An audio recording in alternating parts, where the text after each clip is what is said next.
Kapag nakipag-usap ka sa iba or nakipag-chat ka sa iba nang hindi alam ng partner mo, isa lang ang ibig sabihin niyan, nag-cheat ka, cheater ka, or manloloko ka.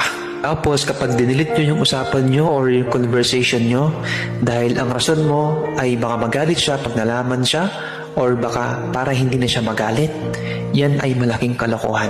In the first place, kapag mahal mo yung partner mo, hindi ka gagawa ng kalokohan or hindi ka gagawa ng ikakasira ng relasyon nyo.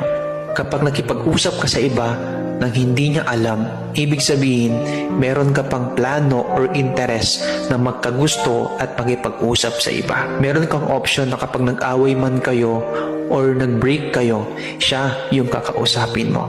Kapag nag-cheat ka, hindi mo talaga mahal yung partner mo dahil hindi ka loyal sa kanya at hindi ka faithful sa kanya. Huwag mong gawing rason yung nagkamali lang ako or nadala lang ako ng emosyon ko or natukso lang ako. Kasi alam mo, ang tukso, nandyan lagi yan. Kahit gaano ka pa ka-loyal or gaano ka pa ka-faithful, lalapit at lalapit sa'yo yan. Pero ang tukso, kaya niyong labanan kapag dalawa kayong lumalaban. At kapag pinag-uusapan niyo lahat nang hindi ka naglilihim sa partner mo, malalampasan niyo lahat ng tukso na dumarating sa inyo. Huwag na huwag kang maglilihim sa partner mo dahil napaka-loyal yan sa'yo. Ikaw lang ang mahal niyan at hindi siya nakikipag-usap sa iba kagaya ng plano mo.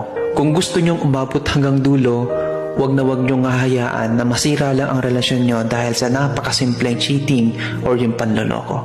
Maging open ka sa kanya at sabihin mo lahat ng kausap mo at yung mga taong gusto lumapit sa'yo. Para sa gayon, kahit marami mang dumarating, siya pa rin ang pipiliin mo.